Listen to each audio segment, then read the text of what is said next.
The email was never meant for her. It had been forwarded 11 times up the chain, from Sandra's account, through 3 senior directors, all the way to the CEO's office.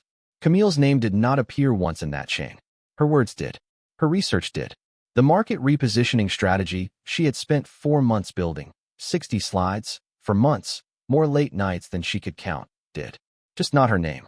By the time Camille found it, Sandra had already been promoted. The announcement went company-wide on a Thursday morning. It cited the project by name. Camille had been copied on the email. She had typed a congratulations message to Sandra and sent it before she finished her coffee. She meant every word of it. This isn't a story about an ambitious woman getting caught. It's a story about a method, a patient, years-long strategy that began the moment Sandra asked Camille how she thinks. Camille answered with the honesty of someone seeking mentorship, inadvertently handing over the keys to her mind.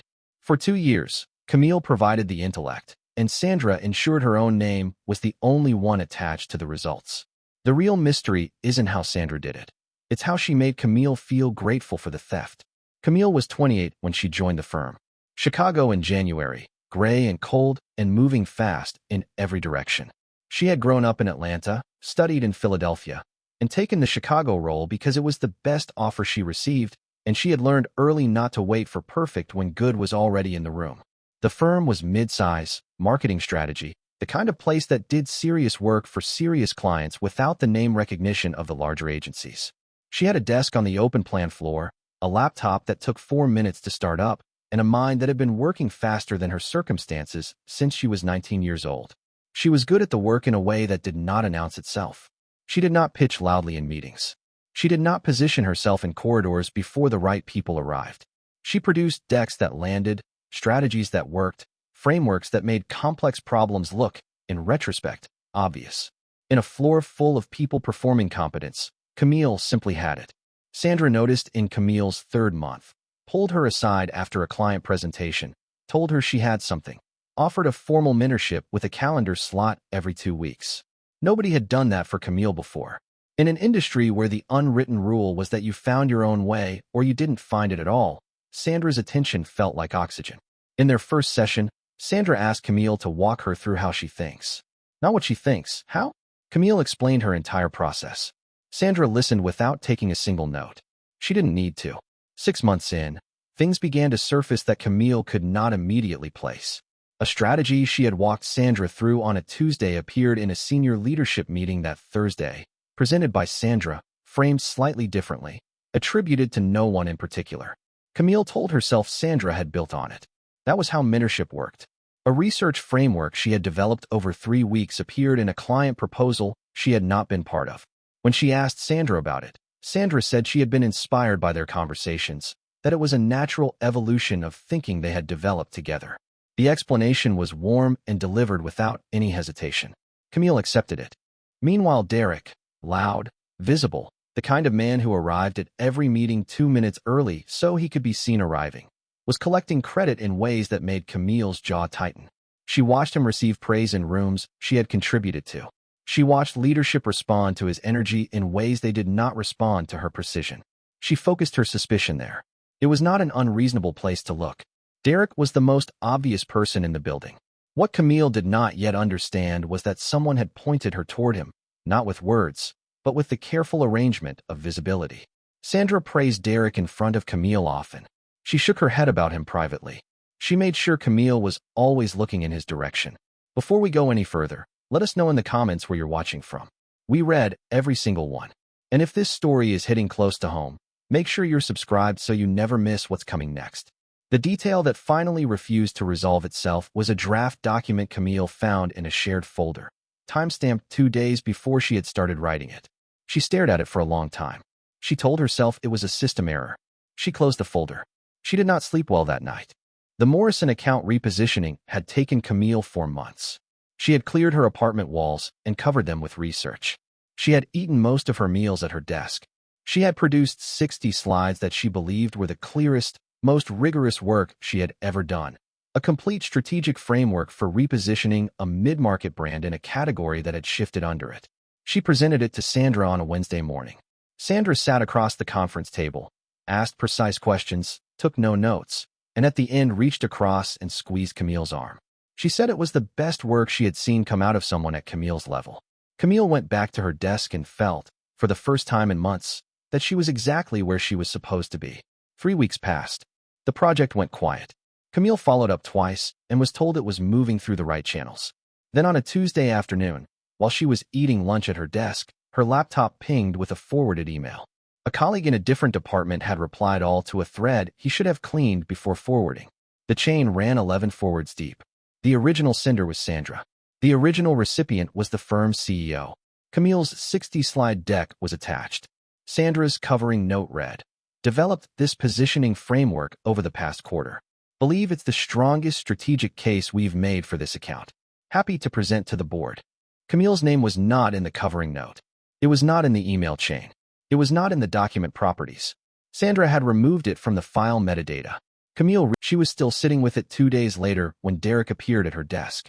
He did not look suspicious or careful. He looked like a man asking a casual question on his way to get coffee. He wanted to know if she had submitted anything for the Henderson pitch. Because something in the senior presentation that morning had sounded, he said, exactly like something she had mentioned in a hallway conversation 3 weeks ago. He wasn't accusing anyone. He was just asking. He shrugged when he said it. The shrug of someone who notices things but doesn't always know what to do with them. He left before Camille answered. She sat at her desk and looked at the wall in front of her.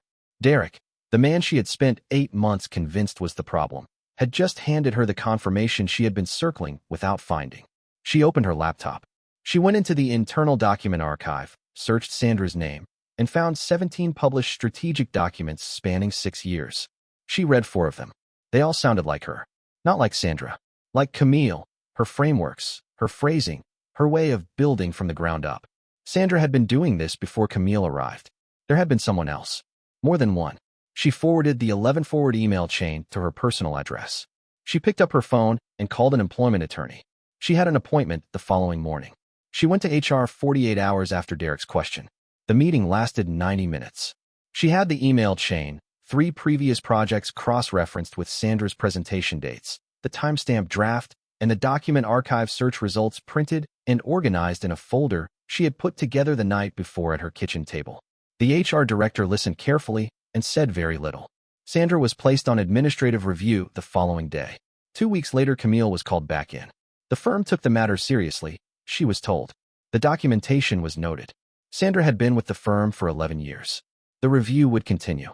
Camille understood what that meant before the sentence was finished. She resigned the following Monday.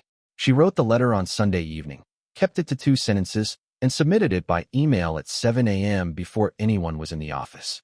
She cleaned her desk in 40 minutes. She took the plant she had kept alive for 2 years, her good headphones, and a printed copy of the Morrison deck with her name added back to the cover page in pen. She walked through the lobby without stopping. That evening, Sandra sent her a message.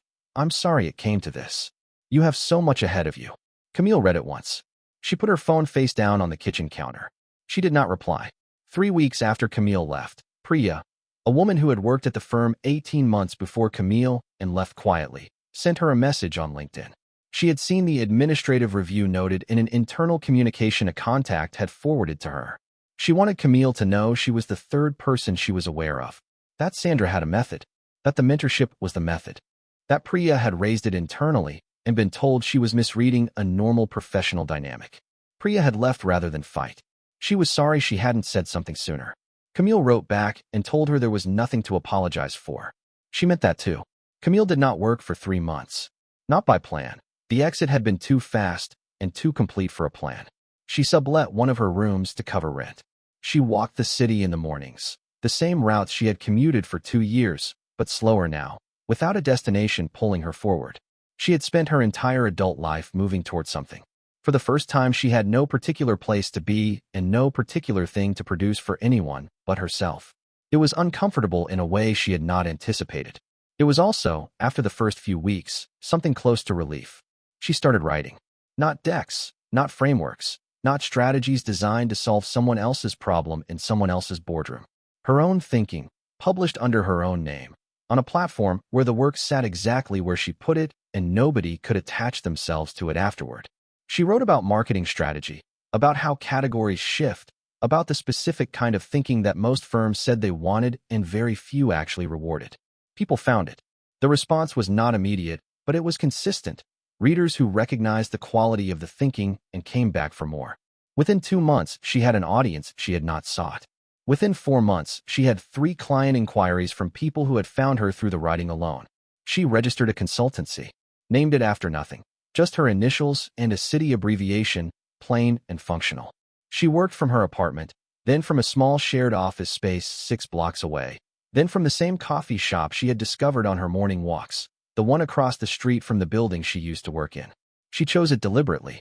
She sat in the window with her laptop and looked at the glass facade of the firm and felt, gradually, and then completely, nothing complicated about it at all. Sandra had needed what Camille's mind produced because Sandra's mind could not produce it. That was the entire story. You cannot steal a way of thinking. You can take the output for a while, but the mind that made it keeps making. Have you ever had someone take something from you so carefully that you didn't realize it was gone until it was already theirs? Tell us in the comments. We read every one. If this one stayed with you, check that thumbs up and subscribe button.